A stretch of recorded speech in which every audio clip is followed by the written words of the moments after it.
truth is the number one stopper. They say you think, but you never want to speak up. They say you're hot and there you be safe, but what's on your mind, kid? What's on your mind, kid? They say out loud, never. Hello, everyone, and welcome to episode number 109 of the Board Game Barrage podcast. I am your host, Neelan, and with me, as always, is the blue tank, Christina. Hello. And the green tank, Mark. Hey. And that is it. That's it. That's the three best people, the three tanks. Yeah. The Finally three tanks. exercised all our demons. And we're just stronger than we ever were. No, exactly. Yeah. This week on the Board Game Barrage podcast, we're going to be talking about harshness in board games. What does that mean? Do we want our games to be harsh? Does that make them less accessible? Is there something to games that are less punishing, or is there something rewarding about that? That's coming up later in the show. Before we get there, let's start with the games that we've been playing. I have two quick games I want to talk about. The first of which is Wavelength. So we spoke about this a few weeks ago. This is a party game that plays in two teams, where one person on the team is going to spin a wheel that's going to sort of have a sweet spot on a dial in a random location. They're then going to draw a card, which is going to give them a spectrum. So let's say from famous to infamous. And then they're going to try to decide something that fits on that spectrum as close to the sweet spot on the dial as possible. Then their team is going to sort of communally decide where they think that their captain would have placed that. And the closer they are to that exact spot that the captain decided, the more points they get. So if they nail it, it's 4 points and so on. The other team gets to potentially also decide whether they want to get closer or not. So there's chances to gain points in every round. Right. It's a very fun, quick game. I enjoyed it quite a bit. It does have that thing which Kellen had suggested when he spoke about it, which is this idea that part of the decision is what would Neelan have decided. Right. There's this fun reveal at the end where everyone says, oh, it definitely would be somewhere like in the 75% region. And then you reveal it and it's then 25%. And it's like, why? Why would Neelan have done that? Like, explain yourself, basically. Did you get into there's the world scale versus just like a small scale? So for example, there was like inexpensive to expensive. And Kellen's clue was artisanal chocolate. Okay. And so the table, I actually didn't play this game. The table thought, oh, artisanal chocolate, that's super expensive. They put it way on this end. And then it turned out it was like way over here. And Kellen was like, it's chocolate. Right. Like, expensive is a spaceship. It's chocolate. Like, it's not chocolate. It's artisanal chocolate. But it's just a funny, you have to think about. That exact example came up, and the same sort of thing was like with saying like, oh no, a Ferrari is on this end of the scale. Yeah. So there's got to, but yeah, it worked to our advantage that time. Yeah. But it's fun because then you start every single time you like stop the game and you're like, wait.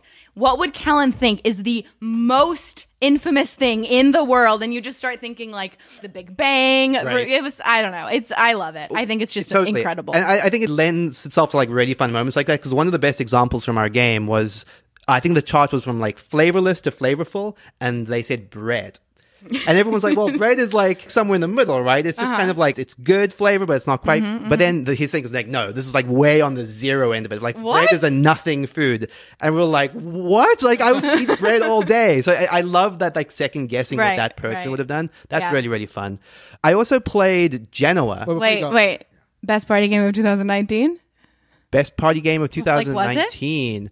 Hard to say after one play. Okay, so of 2019, we had games like Medium, Letter Jam. What else, Mark? Help me out here.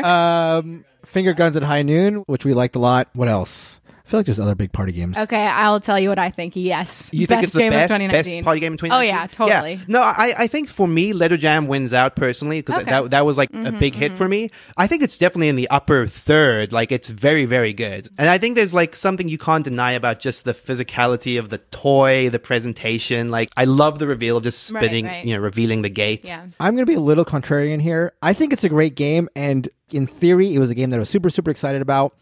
But for me, the issue is that when it's not your turn and the player who is taking the turn is trying to decide the perfect clue and is flummoxed, I think the game can get really grindy. It can like grind to a halt. Like, you get these moments of like the reveal and like, oh, the argument, all this like fun banter back and forth. But then the next person goes, and because they can't really plan ahead, it's like, now we're dead stopped. So that didn't happen in my game of it, to be fair. I didn't feel like there was that much dead time. It actually did happen in ours, but it didn't feel like dead time because we kind of presented it as like, hey, this is just a fun, silly game for the end of the night. And so people were all just like talking and hanging out, chatting. Right. And so we were having fun, having random conversations. Wow. Like we didn't care how long somebody else was taking. Right. But I could definitely see how that would be annoying if you're just like, you just want to play. And it's funny because like I agree because in the game that I played, we did have a lot of table chat, which made it go a little like faster and felt a little smoother.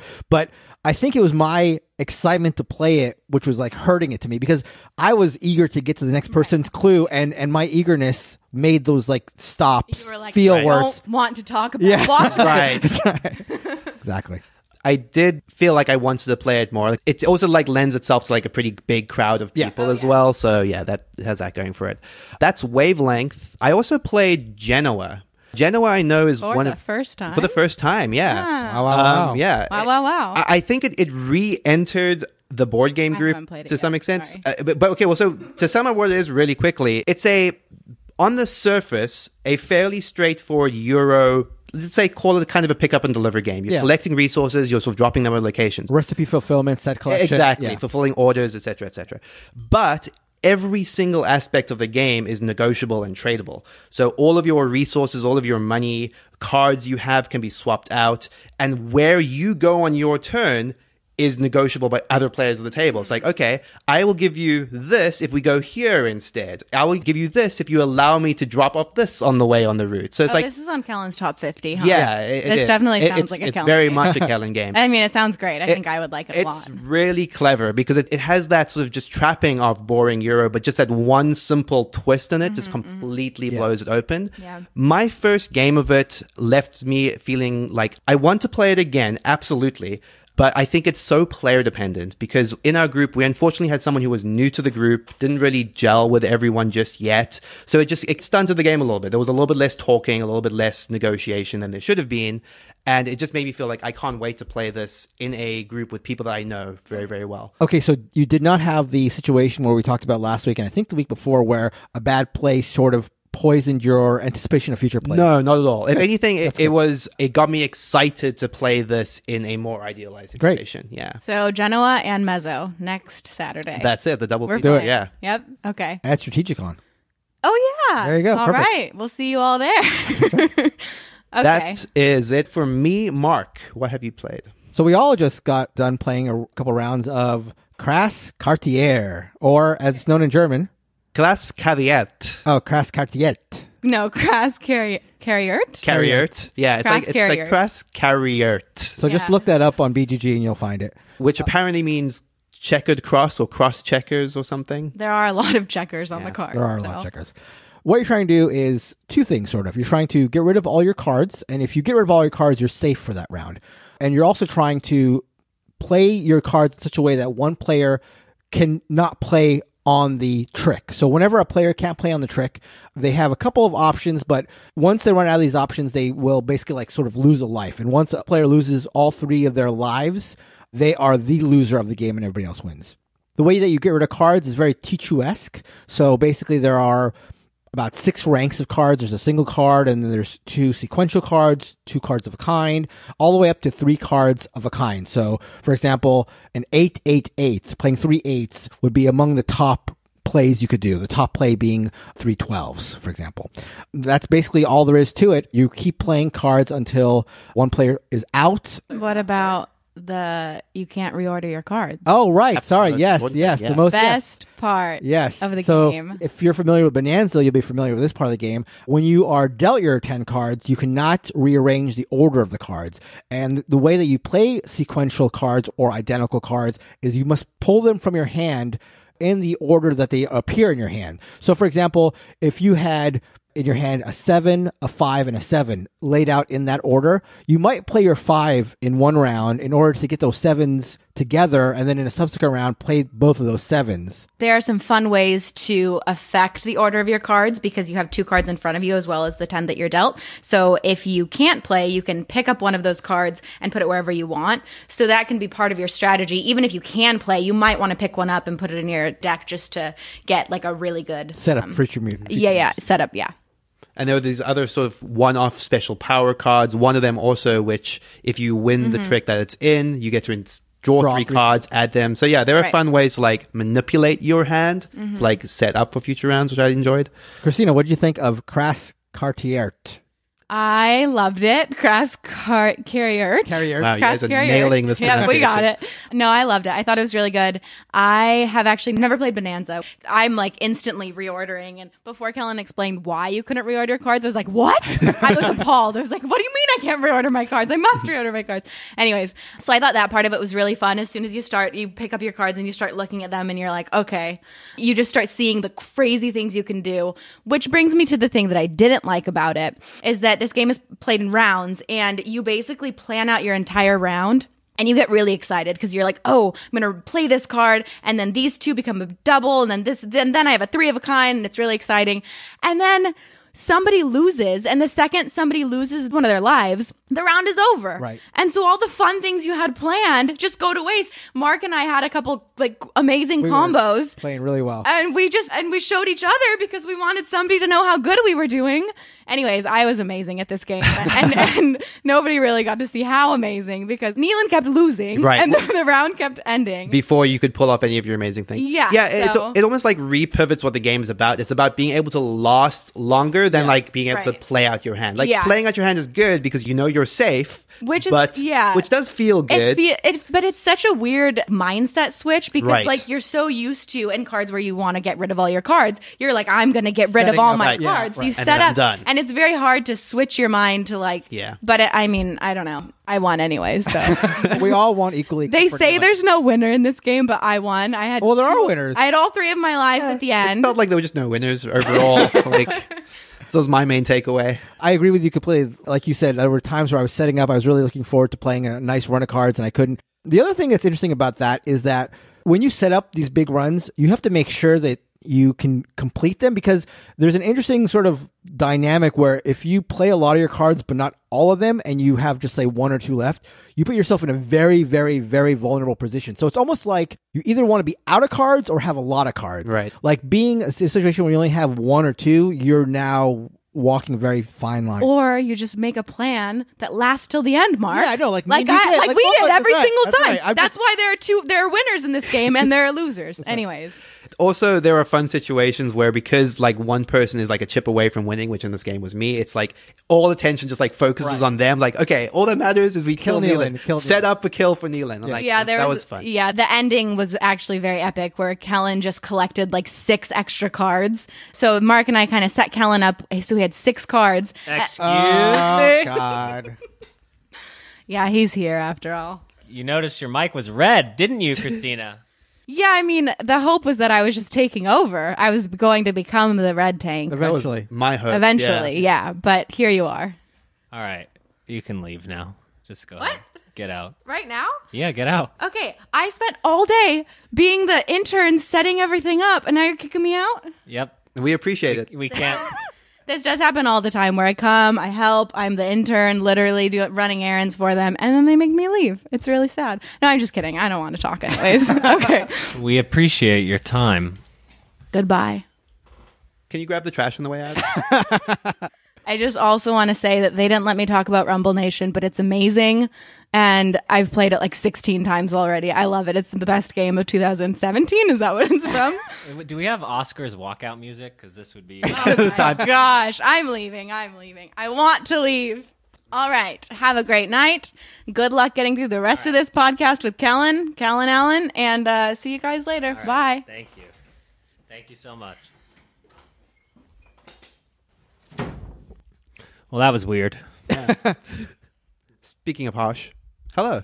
So, what is the Board Game Barrage pronunciation of Krass Kariert? Well, I don't think we have a standardized pronunciation. Okay, I did want to just say that I've heard rumblings of this game going around the internet, and then I saw a video from Judy Boy, otherwise known as Matthew Jude, talking up the game, so it's really good. And I think the ability of targeting one player becomes extremely interesting and turns the ladder climbing, sort of just get rid of your cards on its head, because you actually maybe want to stock your hand with more cards. And it doesn't matter if you go out of cards, it just matters that someone else can't continue to play. Right. And that fundamentally shifts it in a way that I think is just quite good. I'm extremely excited to have this game, even though the rules are in German. and not in Inglés. American. Inglés. And that is Krass Kariert. Kellen, what have you been playing? So, a game that I have had on my anticipated list for a long time is Oceans. Oceans, the follow-up, sequel, evolution of the game Evolution. I wanted to give it a good preamble, you know? No, that works. Oceans is from North Star Games, and they did provide us with a review copy of the game. Oceans and Evolution are unique card battler games where you are developing species, giving them traits, and then trying to feed. But when you feed, you can either feed from sort of a shared pool, or you can start attacking each other's species and stealing essentially victory points from them. Where Evolution is sort of, well, it's not sort of dinosaur themed, it is dinosaur themed. Oceans goes underwater. Oceans takes us to the very deep. And the premise of Oceans is that it would be sort of more developed, perhaps a more accessible version of Evolution. And that proves to be true when you play it. So in the game, there are 12 trait cards. And for the first portion of the game, you are just using those surface cards to build up your species. You're trying to score 1 victory point per turn as your species age. You're trying to pay attention to what everyone else is doing. Maybe you get a fish that feeds off of when another fish attacks to your right or your left. So there's this symbiotic relationship between the species that you are making and the species that other players are making. But then when the... What kind of explosion happens, Neil? The Cambrian explosion. The Cambrian explosion, which is when things get weird, happens. There's this huge deck of deep cards, and the deep cards have unique powers, and there's only one of each unique power in that game box. And so you are cycling through those deep cards going, oh my gosh, like I can now break all the rules of the game. Each species can only have 3 different traits, so you're trying to do trade-offs of, should I invest in this? The deep cards cost victory points, where the surface cards are free to play. So there is that, should I invest in this deep card right now? The game is very tactical as you survey the ocean and say, oh, there's a species over there that doesn't have any defense. Maybe I'll turn my fish, who was a whale until this moment, into an apex predator and go eat Nealon. How did you guys feel about Oceans? I thought it was good. I would like to play it a couple more times to get a feel of it. The things I liked about it are that progression from the first phase to when the Cambrian explosion happens feels like a big shift, and it feels like a nice acceleration of the game. You go from playing 1 card per turn to playing 2 cards per turn, and that really accelerates your engine building. You know, suddenly you're either putting 2 new species out, or you're really enhancing present species because you're giving it 2 more traits. The one thing that I sort of had an issue with, and maybe this will be something I'll figure out with further plays, is there's a lot of chaining off of what other people are doing. So there are a lot of cards that say you get something if the person to your left or the person to your right gets attacked. There's that spatial element, but players can really insulate some of their species by putting other species to the left and right of that one main species. So if you are trying to target a certain player's big whale that is just cranking out points, sometimes you are unable to because they've just like insulated them with other species to the left and right. And so that sort of, I felt like, took away from some of the decision making and some of the possibilities. It just felt like, well, Nealon has now like protected this whale to the point where he's basically out of the game for me. And that just felt, it makes for a less, I guess, mean game because you can really protect an asset if you want to. But it made it go from an interactive game to a little bit more of a heads down game when players could do that. Yeah, I was surprised at my ability to do that. Actually, I was waiting for like the other shoe to drop and for someone to be like, okay, no, your things die. But like you said, you're just able to isolate and protect to a point that doesn't feel like as interactive as you'd like. And I believe you were saying that this was a change from Evolution. Is that right, Kellen? That is. I think we'd be doing a disservice to not describe this game as interactive, though, because in terms of a heads down, it's certainly not. Absolutely. You need to be paying attention to what other people are doing. But I think the easiest way to describe this is that Evolution does feel like a Magic the Gathering game where your species are duking it out. Whereas this leans more into a tableau builder, that it's more about who can build their tableau the fastest. Right. And I think that that is an extremely smart place for North Star Games to take this series because it softens the harshness of Evolution. And remember how Christina felt when one of her species died. Totally. Yeah. And she wanted to take turns back because she really wanted that species. Yeah. In the original Evolution, you could have the perfect species that was feeding off of the food at the watering hole, and then someone just builds an apex predator and eats it, and then it's dead. Right. This game softens that edge and lets fish stay around, Yeah. lets a species stay around for longer, which I think is very, very smart for the series. I think it's not to my taste in the sense that I would prefer evolution over oceans, but I can see where they've streamlined so much. And it's also impossible to talk about without talking about the art. Neelan, maybe you're better at describing the style, but some kind of watercolor-esque, Yeah, it's like beautiful art. like bright, vibrant, but pastel sort of watercolor pictures. They're beautiful. And there's acrylic fish in the deluxe Kickstarter version, and then some cool cardboard fish, little Finding Nemo going on in there in the base version of the game. It's very interesting. And I will say that I've now played this twice, and you want a group that's willing to interact with each other, that's willing to say, okay, I'm going to make an apex predator and eat your fish. Mm-hmm. And as long as everyone's okay with that, it goes very, very smoothly. Yeah, it does make me want to play the game. Aside from it being a really smooth, fun game in general, are the 89 deep cards, which are all unique. They all have unique powers. And they did seem, as Ken was saying, sort of like interestingly game-breaky. So I'd like to play it again. We only got, I think, 3 or 4 deep cards to our tableaus like combined. So I don't know if that's how most games would play or you'd get more out, but that was an interesting. Yeah, that was my big question as well, is if on the subsequent play you would just be going for deep cards sooner maybe, or just getting more and more interesting powers, because like you said, that is the crux of this game, is getting to that pivot point where the whole game accelerates and then suddenly everyone gets these crazy traits and crazy new species. Yeah. There are these sort of event cards or action cards that affect the whole game, and one of them that we had about 2/3 of the way through the game accelerated the end game even quicker by every new species that came out automatically started with some fish in it, so that accelerated losing those fish out of the game, which made there be less deep cards. I think what's interesting too is that I found the one deep card that I got with from the first game, and I bought it, and I was like, oh, these people have no idea what's coming. You know, I'm about to use this like dragon-looking thing. And that's cool too, because the 12 traits in the surface are all like actual traits, and then the deep, I think I had the Loch Ness Monster. It was like draconian or something. And I tried to use that strategy against you guys, which some would say is a try-hard thing to do, is just to take the one strategy that worked and redo it. And, you know, I did not win, but I did try hard. And that is Oceans by North Star Games. So one of the things we always like to do is read a review of the show. It's one of the best ways that you can help us grow as a podcast, other than telling your friends about the show. So let's do that right now. This review comes to us from Further Up, and this is titled Love the Format. Like other reviewers have all written here, this podcast is amazing. The conversations between each of the hosts, co-hosts, about games each week are funny and insightful, and the friendly trash talking actually makes me laugh out loud, sometimes in awkward situations. One thing I really have been enjoying more deeply, though, are the main subjects of each of the podcasts. Each episode, there'll be a question of the week or a deep dive into some mechanic or aspect of board gaming, and each time, the conversation is always interesting and in-depth. I usually come away from an episode with a new perspective and deeper appreciation of the hobby. It's a really nice break from the what's new in board gaming this week format that many other podcasts stick to. Keep it up, guys. Thank you. Thank you very much, Further Up. That's a very fucking review. That was a very nice review. Thank you. Looking up. Further Up. Look further up. I too love the format. Yeah, I think the band that I really like. Right. Gotcha.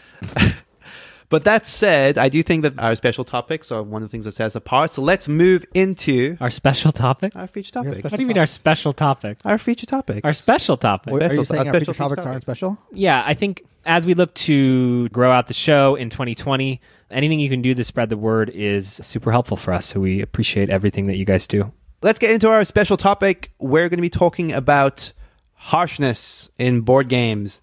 So games that are especially punishing when you play them, that sort of maybe leave you in positions that are hard to recover from. Who wants to kick us off? Does anyone have any like quick hit thoughts about harsh board games? Sure. I will say in general that harshness is something that I generally gravitate towards when it comes to games. If I feel like a game is too loose and my decisions don't really matter, or I don't feel like constrained by them, those are games that generally turn me off. Great examples of different levels of harshness in games that I like. As people who have listened to any episodes of our show know, Biblios is my favorite game. I think for me, Biblios is just about the perfect level of harshness when it comes to games.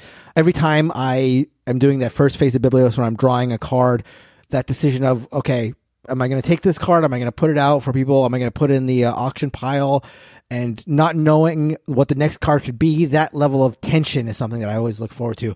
My second favorite game, Arboretum, I think is one level of harshness, maybe too much for a lot of people. I enjoy it, but I think the reason why it's my second favorite game as opposed to my first is it is just a little harsher. And so what in Arboretum feels bad or contributes to that feeling of harshness for you? It's the fact that the scoring is so black and white. The fact that only one person will score per type of tree, and only the person who has the most points in hand of a tree type will score. And the fact that you're discarding a card every round that somebody else can pick up. And because the scoring is so tight, because it could come down to 1 or 2 points in your hand, I think that level of tension turns people off and therefore makes it a game that I am less comfortable introducing to people. The audience that I introduced Biblios to is larger than the audience I introduced Arboretum to, almost exclusively because of the harshness level.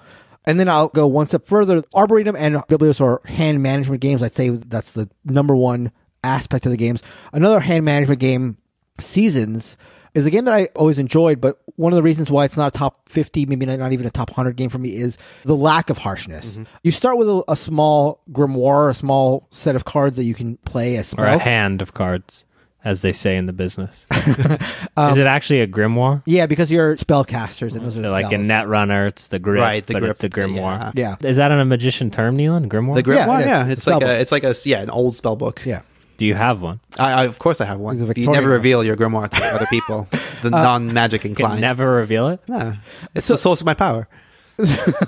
So in Seasons, at first there is a little bit of a tightness to it because you only have a few cards to play with. But towards the end of Seasons, in the second and the third phase, it's a 3-phase game. I've always felt like I just had a number of cards to play, and it just came down to selecting the one that was best. Never really felt tight or punishing or harsh. So yeah, that level of harshness alone is why Biblios is number 1, Arboretum is number 2, and Seasons is much farther down the list. Biblios. I think your point is exactly right about Arboretum, and one of the interesting things that it raises is this idea of the right audience for it, because I have a copy of Arboretum that I played once with my less gamery friends, and they didn't take to it at all. Right. I loved it because I generally like those sorts of like harsh turns in games, those sort of feeling like of just agony over a decision, but it didn't sit well with anyone else at the table. So it's tough because I don't think I could play that game with them anymore. And that kind of does this weird thing of it, like you said, it just narrows your audience somewhat specifically. Yes, certainly. Which is a hard thing to get around. It's the same thing with my go-to example for this is like the Estates, which is a game where everything can feel excruciatingly painful because a lot of your big moves in the States are quite targeted either towards one person or to a group of people and can involve very, very big swings from going from you're scoring massively positively on this row to now scoring negatively on that row. Right. Big moves, big plays that just hurt 1 or 2 people at the table. That feels like the essence of what a harsh game is to me. And I kind of enjoy those. They lead to big moments and big plays. But if you're on the receiving end of them, it doesn't always feel great. Sure. Yeah, I think harshness for me in a lot of instances comes down to how points are scored. And I think that the modern Euro game, the point salad type of game, is an example of something that is like extremely soft. If harshness is on one side, punishing is on one side, and soft is on the other, a Euro game where everything that you do scores points, it doesn't matter where you go, you're going to score. As opposed to games where, you know, if you don't do the right thing, you're going to score 0. You know, I think there are a lot of people who have this erroneous idea that because a game's final score is 50 to 49 to 48 to 47, that means the game is like very well balanced. So a great example of this is in one of my favorite games of all time, Troyes. The expansion is extremely popular. The expansion is called The Ladies of Troyes, and it adds a wild die. And you might say, well, yeah, everyone loves wild ladies. That's a shut up and sit down joke. It's such a good joke. But for me, it actually removes some of the tension from the game because you're always able to do something with that wild die. In the normal game, it's so tight, it's so punishing, it's so either you can do it or you can't. And the ladies of Troyes just open it up a little bit for everybody.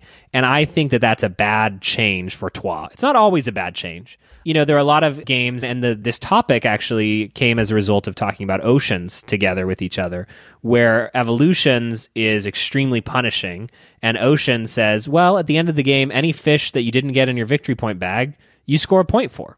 And you could see a version of this game where that was not the case, where if you didn't get it into your bag, it doesn't count as victory points. That would feel bad. It would feel worse, probably, because you'd have to figure out how to make it work. I think that I also think about games like Agricola, where every action matters so much, and the difference between being able to fulfill something and not being able to fulfill it is a huge victory point swing, and feeling like you can never get everything that you want done.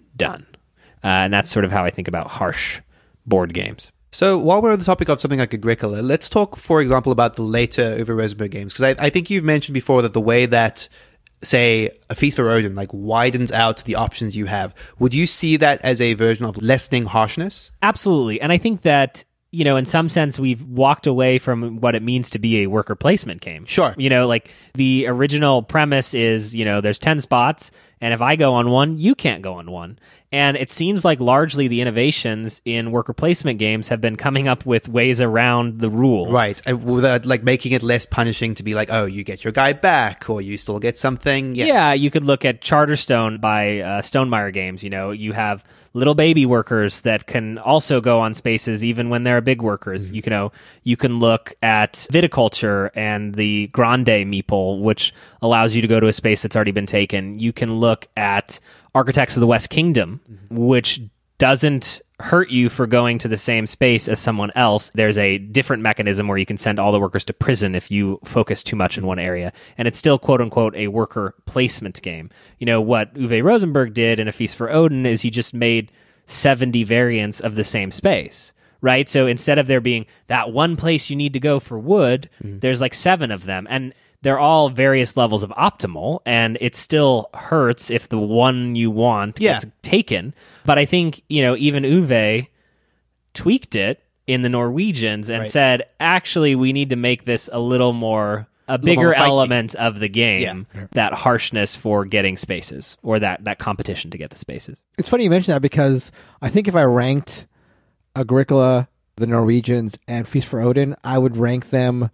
Norwegians, Feast for Odin, and Agricola, because for me, Agricola is too harsh, because, again, my experience with Agricola has been playing with people who really know what they're doing, and I get killed. So that harshness hurts me specifically, because I'm going to be the target of that harshness in most games I play. And then I think Feast for Odin is a little bit on the loose side. I still like Feast for Odin, but it is a little bit on the loose side, and I think Norwegians has felt, in the couple times I've played it, just the right level of tightness. Mm-hmm. I think that that's an interesting anecdote, and I wonder how far it tracks outward, which is, Neelan mentioned The Estates, which is a game that on the surface I should love, highly interactive, extremely harsh, and somehow I walk away from it just getting got every time and not really enjoying it. So I think the hypothesis then would be that a more harsh game would strengthen the feelings both positively and negatively about the outcome of that game, because getting got in a game where everyone, if you score 22 points and the winner scores 28 points, you're like, okay, I was in it. But in a game of The Estates, 22 to negative 22. Yeah, I feel really bad. And you just feel like a dummy. I have a pretty good example of this sort of change, specifically with Tigris and Euphrates and Yellow and Yangtze. Now, I played Tigris and Euphrates a couple of times, and I found that the specific thing you're describing about Agricola, where if you're playing it against people that are very experienced at it, it is an extremely punishing game, because it's a game that has potentially big swings on the board. You have catastrophes, you have wars that can drastically hurt your board state. Yellow and Yangtze comes along, and a lot of what that does is it sort of softens the design a bit. It makes it easier to sort of acclimatize to. It smooths out some of the rules, and also gives you more easier ways to sort of recover from bad positions in case of the yellow cubes, which sort of smooth out your low end score. I've played a lot more of Yellow and Yangtze, and I've just come to appreciate it a lot more than I ever did Tigris and Euphrates, even though I can recognize that Tigris is probably the... Tigris. Sorry, it was like... How many times did you let him say it? That's what I'm saying. Exactly, I think it yeah. might be Tigris. I think it might be for the outside world, but for Fair enough. Anyway, but Do you know where you live? Tigris and Euphrates, if it You is can indeed proceed. pronounced that way, It is. and I think the game was originally called Euphrates and Tigris. Just FYI. Don't- Reiner, I got you. Reiner, I got your Don't back. try hard this. you just really swap it around. I think so. I'm pretty sure. That's strange. In the times I've played that, Played what? Tigris and Euphrates and Tigris, Of course. even though I recognize that Tigris and Euphrates is a game that would sort of lend itself more to like that expertise leading towards more profound, more intense play, I don't think I was ever going to get there with that game. Whereas Yellow and Yangtze has gone to be the point, and I've played it several times, and it could be going onto my top 50. The way you describe those two games is basically like when I said that I ranked Agricola beneath Norwegians and Kellen sort of rolled his eyes. I understand that. I get that because I think everything would bear out that Agricola is a superior game, but it's a game where it sort of rewards, because of how harsh it is, it rewards experience and knowledge of the best way to play it. Mm-hmm. And even though for me, it's not going to be as good as a less harsh version of it, which might be the Norwegians, I can see how maybe objectively as we can say, maybe objectively Agricola is the better game. I think you both just need to put on your big boy pants. Let's play Estates. Very broadly, what do you guys think about are the general pros and cons of a harsh game versus one that's softer? Like, do you think that there's something specific that's appealing about a harsh game? I think that at various states in our lives, philosophical there, right? In our lives, it depends on the time of day and week and who you're playing with, whether a harsh or a non-harsh game would be more apropos. Diplomacy is one that we all recently played together, and I struggled with how harsh it was for the first time ever. In the other groups that I played it with, I for some reason had no problem just lying through my teeth. Like, it's so much of diplomacy is binary, right? Like, you say you're going to go somewhere, and if you don't, you screw them. And there's no middle ground between, maybe I'll help you out, maybe I'll do a neutral move. It's like, literally, if you go there, you've helped me, and if you don't, you just screwed me. And I kind of walked away from that game of diplomacy going, didn't feel good about how bad Mark did. You care about this too much. And so, that leads to the immediate obvious answer, which is that a pro of a less harsh game is a wider variety of people with which you can play it with. And I think that the way in which that we're consuming and playing board games now is playing, most games 1 to 3 times. This is sort of broad strokes in the consumer space. Yeah. I don't know that the more harsh, the more punishing games work as well in that context. Yeah. No, I agree. I could not see myself really proposing for a game night with casual friends a game like Diplomacy or a game like Estates. That just seems completely outside the range of possibilities I would select from. Whereas a game like Sushi Go or a game like Point Salad, these are much less harsh games. Even though there's a little bit of hate drafting in both those games, it's to a much lesser extent, and I think would be less of a turnoff to a wider variety of people. There's something interesting you said about the fact that because games are being played less on average, which I think is absolutely true. Like, I like Mark said something, but I wanted to get back to the this good hung in thing my that head. happened. Did you hear that, Mark?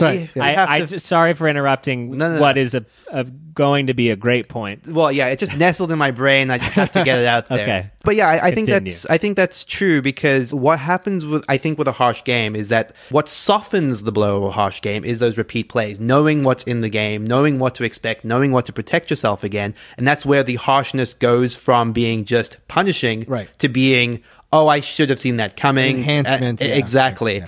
But because these games don't get played more than a handful of times, most people don't get to that point. So it's almost like the idea of a softer game is being more pleasant from the onset. Yeah. Which is interesting. And maybe that's part of the reason that these two things are like so closely tied together. Well, and that, goes to if a game has a very harsh decision or a very punishing decision at the onset, you usually warn players. Right. And I think that's really easy to see in both Settlers of Catan as an older example, and then Food Chain Magnate, where what you do in the first 2 turns, so in Settlers, it's where you place your settlements based on the die distribution, and then in Food Chain Magnate, it's the first 2 people that you hire for your business. you can lose the game if you just don't play this card. And so if I play with a new player, I just sort of tell them, here's probably the kind of thing you should do, Right. because otherwise it's not even fun for anyone. Yeah. Distributed harshness. Spread it around. Another great example of this is the Reiner Knizia games Through the Desert and Blue Lagoon. I think I maintain that Blue Lagoon is worse than Through the Desert, but I know the two of you both really love Blue Lagoon. I've not played Through the Desert. Well, I you got may it. not want to admit that on air. I have to play it.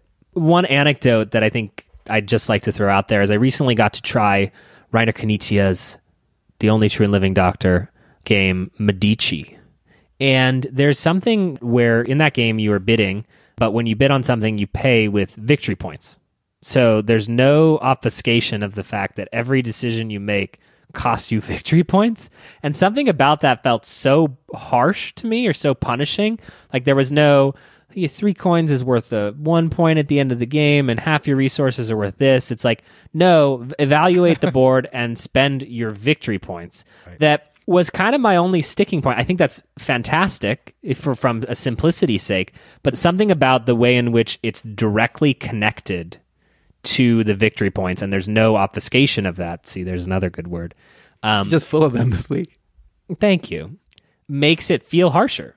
You could add one layer to it, and then it probably wouldn't feel as bad. So that just something interesting to think about, even from a game design perspective, that it's even the way in which something is presented to you that could lead to a feeling of harshness. Mm-hmm. Right. Even though it's not mechanically perhaps any different. Right. Yeah. You could have coins and it could be 3 for 1 and it would be in fact the same thing, but just that level being removed makes it feel more biting and more harsh. Yep.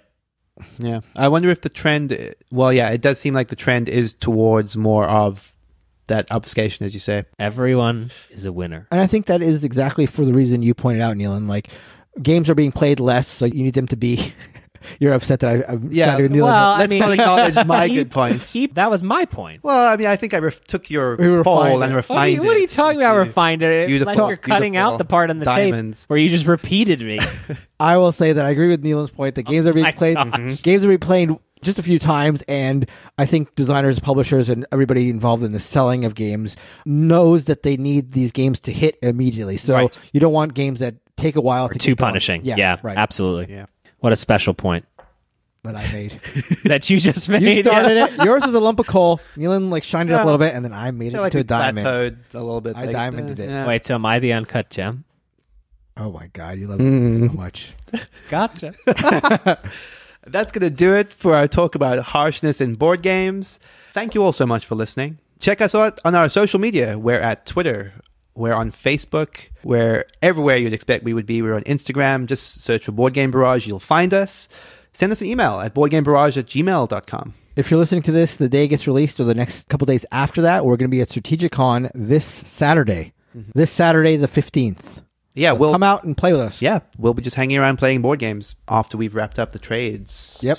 But that's going to be it for the show. Thank you to Hot Society for our intro and outro music, What's on Your Mind, Kid? And that's going to do it for the show. Goodbye. Bye. One more thing. I'm high. I'm ready. I want you to save me from myself, baby. There's a story that's Nealon, kick us off. How do you pronounce the name of this card game? Krass Kariert. No, I'm not saying No, like not in that. an accent. Yeah, in the English In, language. in the original German. Oh. You can't pronounce a German word in Okay, the so- English Okay, language. well- I'm not going to say it like Mark. that. Yeah. How am I going to say it? Yeah. I mean, okay, it would be Krass Kariert. Crass. Krass Krass Kariert. Kariert. Krass Kariert. Yeah, Kariert. I got the crass part. What was the other part? Kariert. It's just like it's like Carrier. carrier with a T at the end. Kariert. Is that right? It's K. Where is that game gone? No, it's there. Krass Kariert. Kariert. Okay, yeah. got it. Krass Kariert. Perfect. So Krass Kariert. Soft K, hard Kariert. T. I'm going to Krass Kariert. Kariert. I don't even know if that's right. Okay. We're now broadcasting to you live in not live. Live. Live.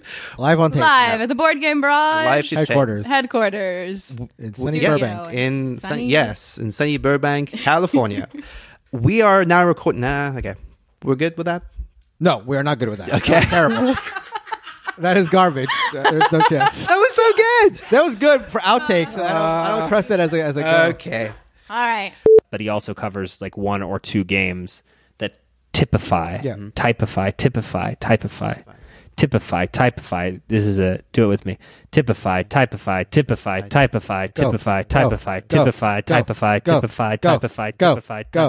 Ooh. Huh? Perfect. Let's make a band. Yeah. Let's do it. We're all here. We got the mics. Let's just. We need a Do new this. intro song. Yep. It's going to be typify. Yeah, exactly. Thank you to the Barrage Boys for our intro and outro music. Typify. From the album what? Ooh. We have an album title? Yeah. I think it should be like green, orange, red. Should be the album title. The Green, Orange, Red album. Yeah. Oh, yeah. Like Beatles. Yeah. Kellen doesn't know anything about the Kellen Beatles. loves the though. Beatles. Weezer. That's true. Yeah, like Wizard too. They made a Teal album last year. So. Bippity boppity. I haven't had any good just interjections, where I just stop the presses. Load the gun up. You got to load the gun up right now.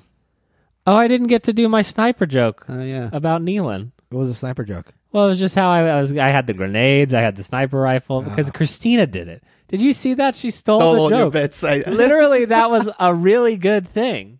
That made Krass Kariert amazed. That went from 8 to 9 easily. I don't... You got. Here's the thing. I have always wanted to say, stop the presses. Okay? Okay.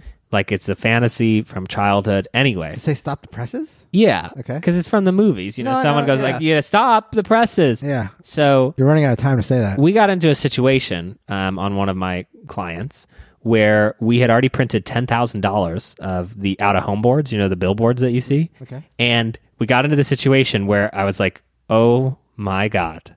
I get to literally run down the stairs and stop them from printing more of these, okay?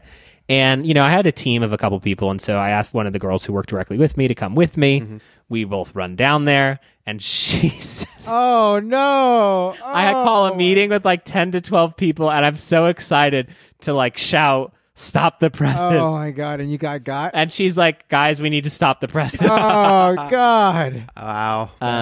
Is harsh, actually. That will probably situation will never happen again. Nope. You had your one shot. Okay, now I've had my completely You've irrelevant. You've had your diatribe. Yes, Okay. do it with me. Typify, typify, typify, typify, typify, typify, typify, typify, typify, typify, typify, typify, typify, typify, typify, typify. Ooh. Huh?